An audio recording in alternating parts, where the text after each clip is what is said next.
মেসির পায়ে বল থাকলে বেড়ে যায় পরিমণির হৃৎপিণ্ড।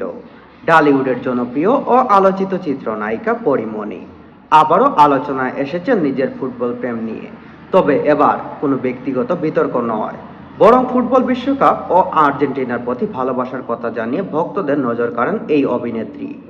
সম্প্রতি এক সাক্ষাৎকারে লিওনেল মেসির প্রতি নিজের গভীর ভালোবাসার কথা অকপটে প্রকাশ করেন পরিমণি।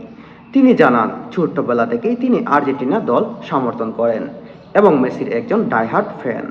পরিমণি বলেন, আমি আর্জেন্টিনা, আমি আজীবন আর্জেন্টিনা, আই লাভ আর্জেন্টিনা। শুধুমাত্র সমর্থনই নয়, মেসির খেলা দেখার সময় নিজের আবেগ প্রকাশ করেন এই টলিউডের তারকা। তিনি বলেন, আমি মেসির জন্য বলতে পারেন আমি ডাইহার্ড ফ্যান। খেলা দেখার সময় মেসির পায়ে যখন বল থাকে তখন অরিক্ষরে অর্থে আমার হার্টবিট অনেক বেড়ে যায়। বিশ্বকাপকে ঘিরে প্রিয় দল এবং প্রিয় ফুটবলারদের নিয়ে পরিমণি ইচ্ছা প্রকাশ করেন।